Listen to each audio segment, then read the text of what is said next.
재밌는 짤 첫 번째. 재미있지는 않습니다. 한국은 끝났다. 0%대 추락은 시간 문제. 암울한 전망. 이게 기사가 11월 6일 날 나온 겁니다. 심지어 이 기사를 보도를 낸 매체가 한국경제예요. 지금 이거 가리려고 어마어마한 작업들 하고 있는 거예요. 맞습니다. 일본, 미국보다 낮아진 경제 성장률. 이러면 어떻게 되냐면은 한국은 개발도상국에서 불과 얼마 전에 선진국이 됐잖아요. 근데 조금 더 성장률이 높아져야 미국이나 일본 같은 쪽에 뭔가 근접할 수 있는데 윤석열 집권하자마자 그 성장 동력이 다 떨어진 거예요. 네. 이렇게 되면 20년 장기 불황이었던 일본과 똑같이 가는 거예요, 이제. 한국은 더 이상 올라갈 어떤 모멘텀 같은 게 없어지면서 사실은 다시 중진국 정도로 추락하는 그런 시점이라고 설명하는 거예요, 지금. 그러니까 그 윤석열 당선되고 나서 뭐 9월 위기설, 10월 위기설 이런 거 계속 돌았잖아요. 근데 9월에도 큰일 안 생기고 10월에도 큰일 안 생겼는데 그 위기설의 배후는 사실 표면적으로는 코로나 지원금, 코로나 대출의 만기가 이제 그 9월에 다가온다 이거였는데 실질적인 위기는 프로젝트 파이낸싱 부실에서 터질 거라고 다들 얘기를 합니다. 그러니까 이미 그 만기가 돌아온 채권들이 엄청 많았는데 그걸 그 1금융 그 은행들을 목을 졸라가지고 돈을 뜯어내서 그걸 다 이금융 쪽으로 돈을 밀어서 지금 막아내고 있는 거예요. 예. 그래서 총선 끝나면은 그 부실들이 다 터질 거다. 예. 그렇게 이야기를 하고 있죠. 아이고, 그러니까 지금은 덮어놓고 있는 거지. 예. 다음 짤 볼게요. 이재명 대표 지역구인 계양에 가면은 걸려있는 흔한 현수막. 근데 이재명 대표는요, 예를 들면 국비 확보 이런 거 있잖아요. 여기에 본인 이름과 관련돼 있는 같이 일한 시의원, 구의원들의 이름이 같이 써놨어요. 여러분 이런 현수막 지역구에서 보신 적 있으세요? 저 보고 정말 감동받았습니다. 국비 이게 바로 그거 나 혼자 잘 살면 무슨 재민겨. 그 정신 아니겠습니까? 국비 13억 예산 확정, 이재명 국회의원, 문미애, 김경식, 구의원 이렇게. 문세종 시의원. 네. 고생들 하셨습니다. 계양산성 보건정비사업 예산 13.3억 원 확정. 여기도 보면은 이거는 이제 인천광역시당과 또 같이 일을 했나 보죠. 뭐 이런 식으로 이재명 대표 자체는요, 알고 보면 이재명 대표를 욕할 수가 없는 사람이에요. 진짜 괜찮은 사람.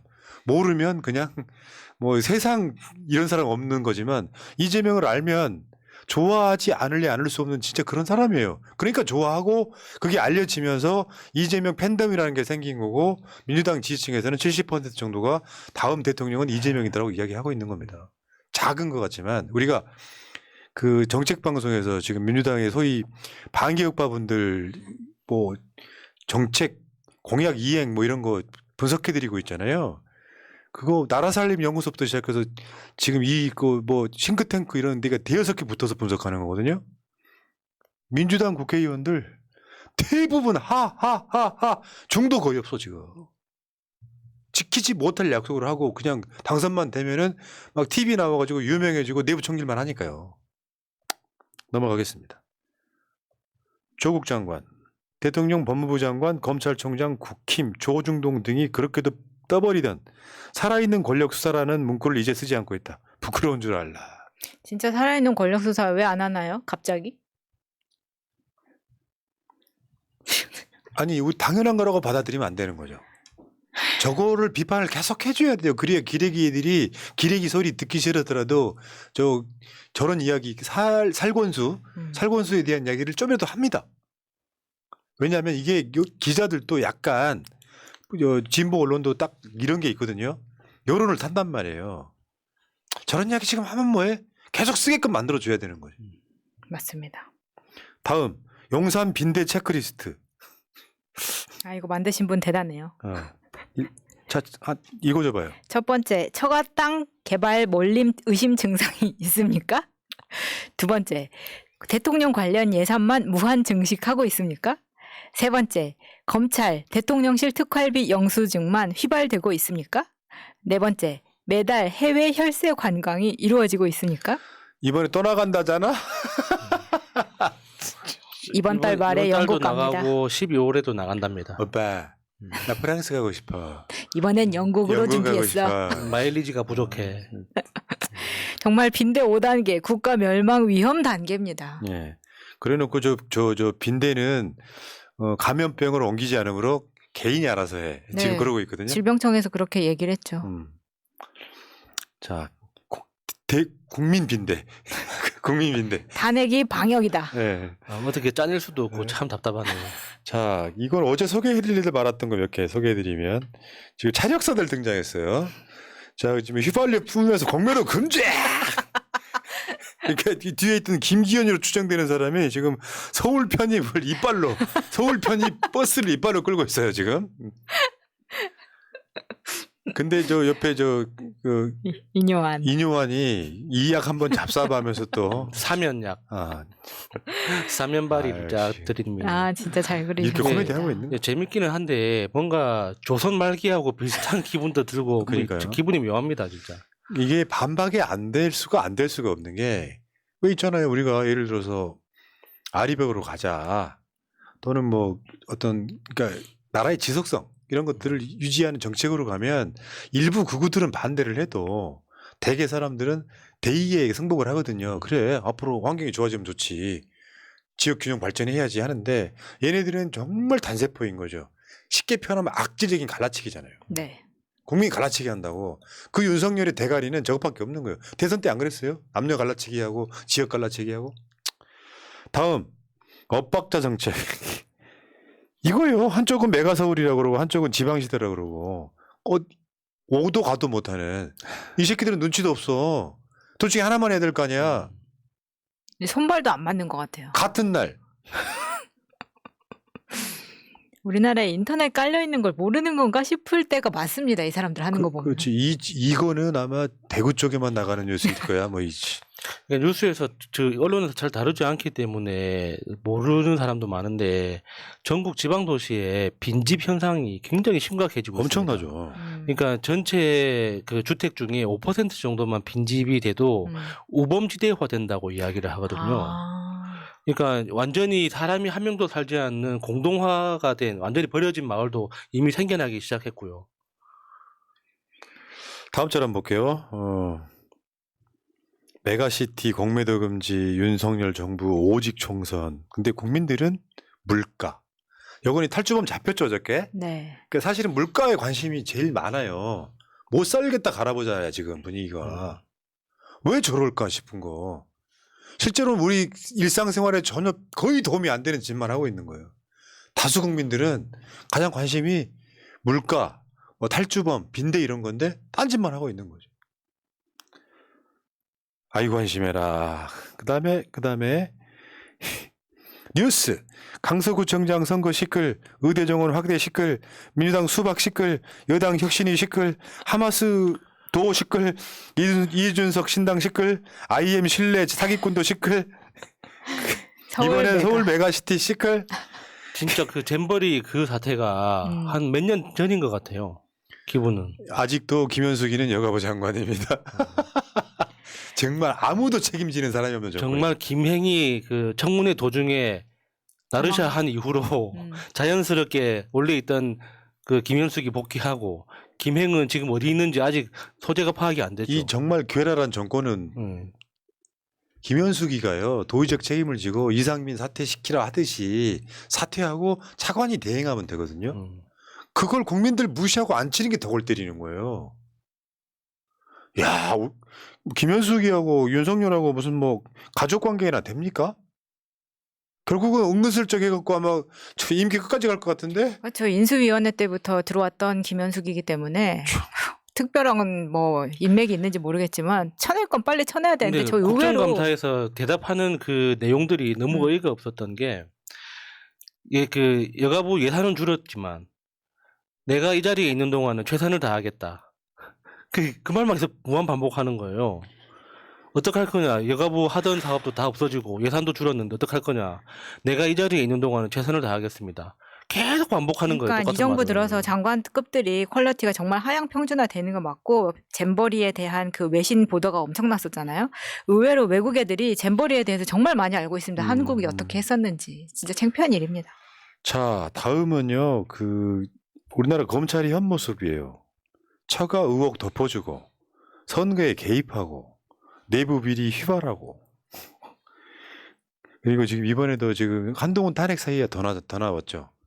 헌법재판소에서도 문제 없다는 등 관련한 검수안박 소위 검수안박법을 지금 마음대로 해가지고 다시 원점으로 돌아가고 있어요. 이거 탄핵 사유입니다. 자, 그 다음에 이거 좀 읽어주실래요? 지금 국사비나님? 여당이었던 민주당은 코로나 시국에도 심지어 조국 사태 속에서도 180석의 압승을 거뒀다. 조국 전 장관으로 인해 민심이 나빠졌다면 2021년 총선에서 민주당이 참패했어야 정상임에도 반대로 180석이라는 대승. 민주당은 180석이라는 거대 의석을 갖고도 결국 1년 만에 초유의 대참패.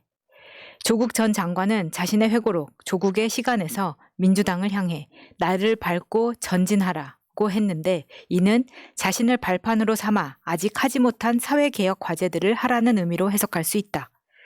그런데도 이미 만시창기가 된 조국 전 장관을 더욱 짓밟는 치졸한 행위. 24년 총선을 앞두고 지금도 조국 탓이면 오히려 무능한 것 아닌가? 예.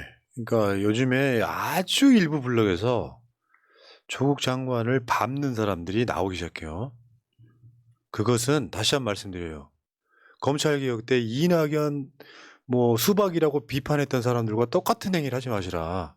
저건 개인적인 스탠스가 그래요. 말도 안 되는 채널에서 저를 좀 비난하는 사람들이 일부 있는 걸 내가 아는데 이재명과 조국을 갈라치기 해서 어쩌고저쩌고는 다 거짓말이에요. 고속감이에요. 나는 조국 장관이 민주당에게 도움이 되길 바라는 이야기 하는 거예요. 근데 조국이 어쩌고저쩌고 하면 어쩌고 이런 것보다 그래서 요즘에 이제 조국 장관은 뉴스공장에도 이야기를 했잖아요. 출마할지 안 할지 애매모호하긴 하지만 출마의 뉘앙스가 있는 것처럼 보이잖아요. 근데 또 몰라. 예를 들면 어저께 밤에 우리 스텝이 편성표를 썼잖아요. 새날 유튜브 커뮤니티에. 그러면 그 사람들이 써놔요. 그 기사는 15년 전 기사라는 걸. 이상민 민주당 탈당, 선진당 입당. 네. 근데 많은 사람들이 거기 그 설명을 읽지 않습니다. 이상민 잘 나갔네, 에헤라 디아 하고 있어 댓글이.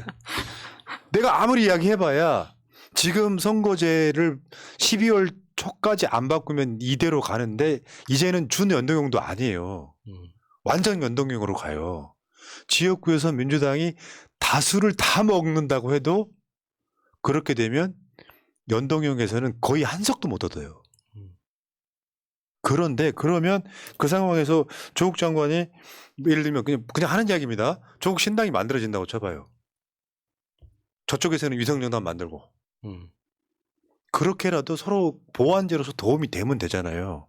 이제 와서 나는 그렇게 쉽게 표현해서 조국 장관을 지키고자 하는 사람들과 이재명 대표를 지지하는 사람들이 한마음 한뜻이 돼야 된다고 생각하는데 이재명과 문재인, 이재명과 조국을 갈라치기 하면서 뭔가 그런 식으로 하는 거는 사실상 극우에 가깝습니다.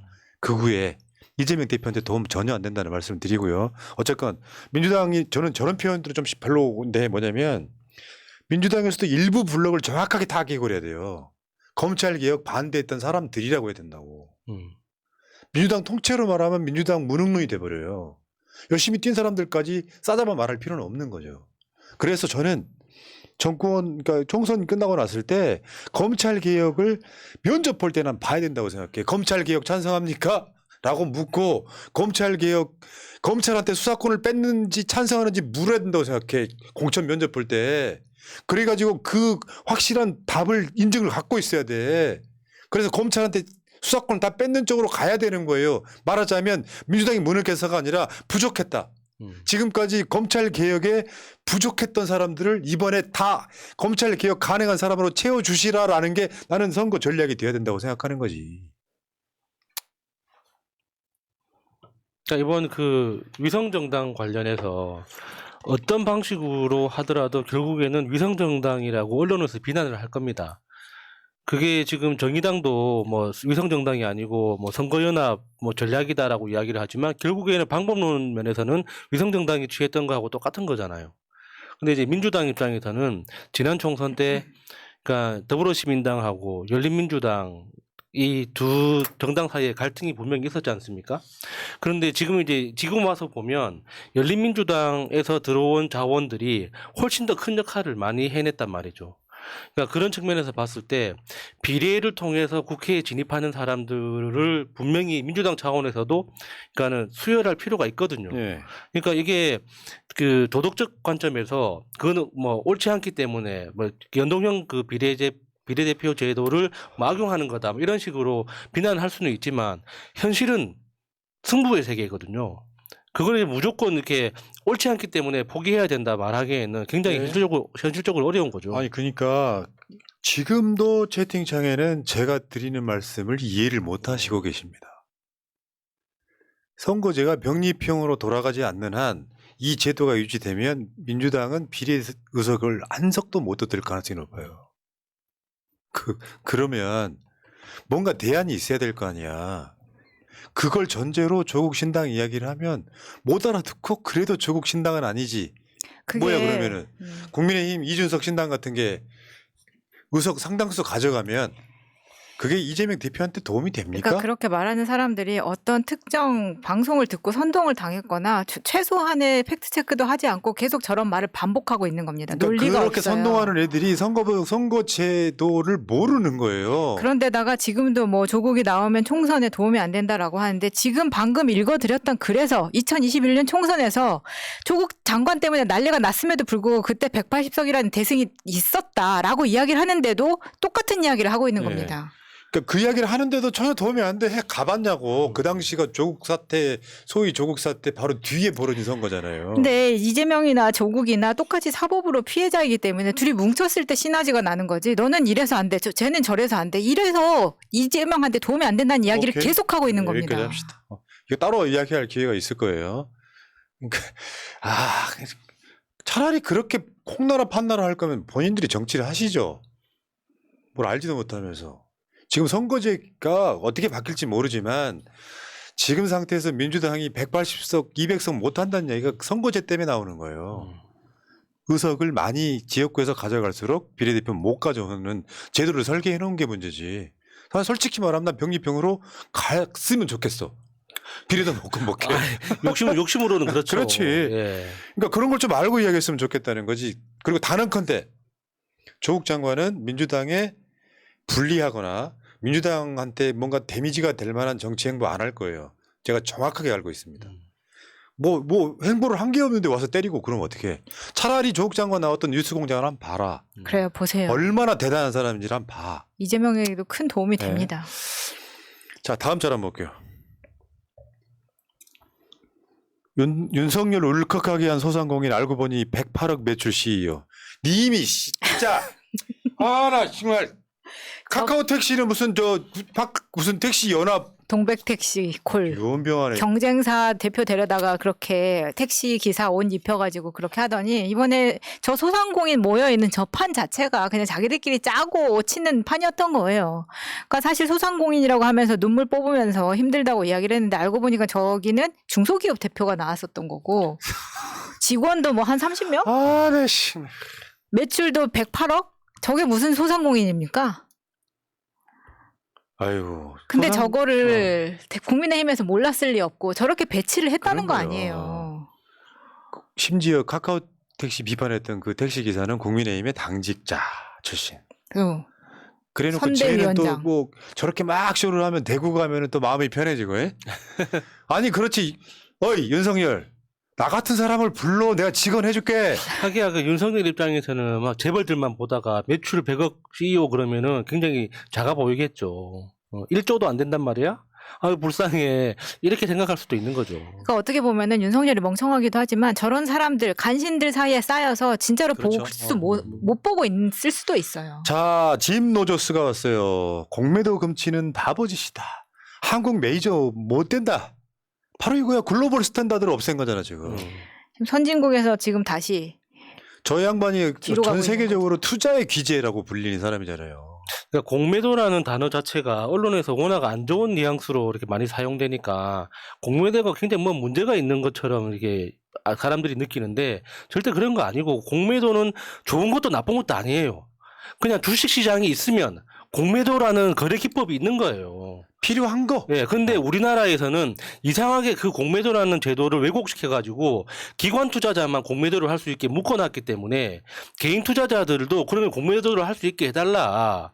개인끼리 거래하는 건데 개인 간에 거래하고 개인이 책임지면 되는 건데 왜 개인 간의 공매도 거래는 막느냐. 이거 불공평하다 이거거든요. 왜냐하면 공매도 거래의 결과는 주식 하락의 결과로서 이익을 가져가는 거기 때문에 주식 하락에 그 참여했던 그 개인 투자자들의 이익이 그러니까 공매도 거래 수익자의 이익으로 넘어가는 거잖아요.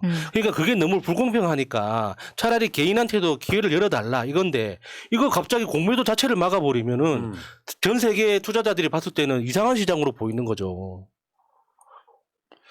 자, 다음에 이거요. 지금 일본 그 오염수 방류 관련해서 실제로는 하루 30톤씩 그냥 새는 오염수는 일반 그 알프스 거친 것보다 1000배 독성이 있다는 것도 아시기 바랍니다. 저런 그림 보면 너무 무섭습니다, 진짜. 음. 저게 하루 이틀 끝나는 게 아니라 향후 짧으면 30년, 길면 100년에서 120년 정도 계속 지속된다는 거잖아요. 근데 뭐 3차 방류까지 했는데 정말 언론이 조용해졌죠. 근데 이제 3차 방류하면서 사고가 한번 터졌잖아요. 그러니까 알프스 그 정비 배수관로가 터져가지고 그 작업자들이 피폭됐지 않습니까? 그런 사고가 났지만 우리 언론은 굉장히 조용하죠. 자, 다음 짤. 메가 서울이 대구까지 가는. 그래, 그냥 대한민국 이름 바꿔 서울민국으로. 아니 그냥 대구를 그냥 서울시 대구 그러니까 뭐 캠퍼스처럼 뭐 연세대가 서울에도 있고 저 원주에도 있는 것처럼 대구, 부산, 서울이 가운데 있고 그 북부 이렇게 뭐 지역 도시 이렇게 하면 되죠. 이렇게 아니 서울특별시 대구구. 아유, 넘어갑시다. 웃겨서 그래, 웃겨서. 총선 연전 연승 서울 확장 단계별 개념도 24대 총선, 2024년 총선, 2028년 총선, 2032년 총선 해가지고 계속 넓히는 거야. 아유, 부끄러운 줄 알아야지.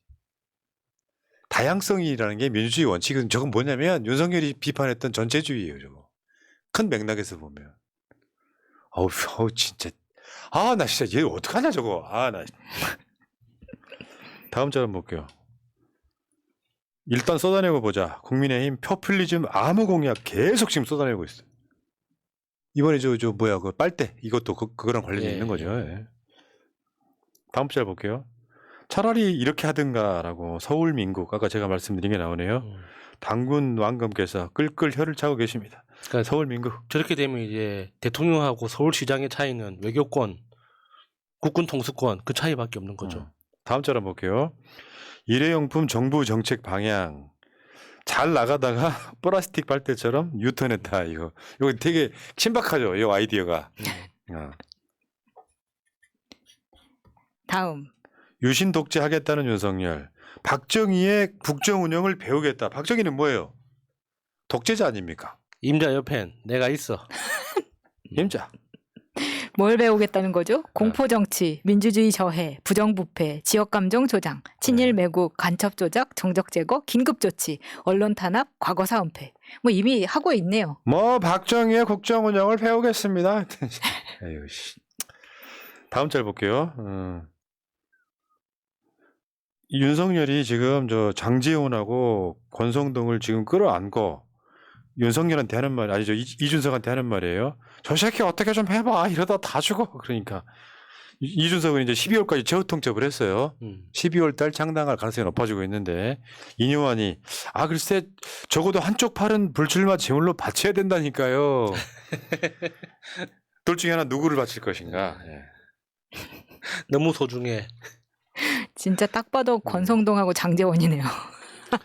근데 이준석이 너무 조급한 마음을 쉽게 내비치고 있는 것 같아가지고 조금 마음을 다잡았으면 좋겠습니다. 예. 네. 자, 아까 조국 장관 이야기 이제 못한 이야기 마무리 짧게 한번 할게요. 뭐냐면은 사람의 의리가 있어야지. 그래서 어떻게 하는 게 좋은 방법인가를 찾아야지. 그러니까 자기들만의 뇌피셜로 뭐 조국이 나오면 어떻게 된다, 무슨 표창장 도배가 된다. 이게 윤석열과 다른 뭐가 다릅니까? 쫄보들 뭐냐면 그 정도 이슈 갖고는 총선판 못 흔들어요. 좀 더 쉽게 이야기 드릴까요? 정치 잘 모르는 사람들한테 일반적으로 전화 면접 여론조사라면 오늘 또 민주당이 좀 불리하게 나온 거 하나 있었지. 그건 그냥 일반 여론일 수 있는데 상당수의 중도층에 있는 사람들이 뇌피셜로 팩트를 잘 모른 채 하는 말이고 그런 사람 투표장 안 나와요. 민주당이 180석 했던 이유 중에 하나가 조국한테 너무 심했지 윤석열이. 이런 심리도 작동을 했단 말이에요. 근데 또 자기들이 어떤 그 가설을 세웠을 때는 그게 조국이 민주당 선거를 흔들 거다라고 하는 가설을 세워놓고 이낙연이 조국 때리시 때리는 거예요. 그럴 필요가 없다. 내가 단언컨대 이야기 드렸잖아요.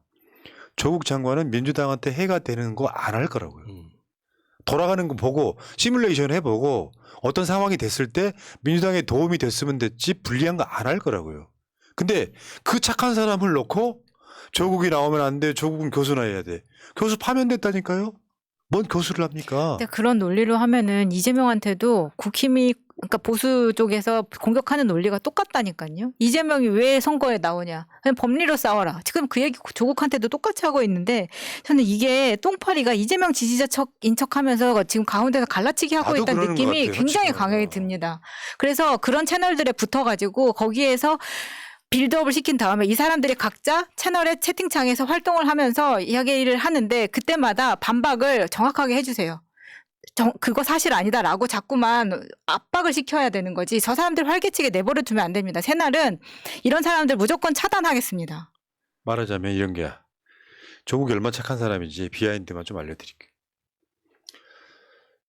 출마를 하면 조국은 민주당으로 출마했으면 좋겠다. 신당설이 왜 나오냐면 민주당에서도 조국 받는 걸 찬성하는 사람과 반대하는 사람이 있어요. 예, 있겠죠. 예.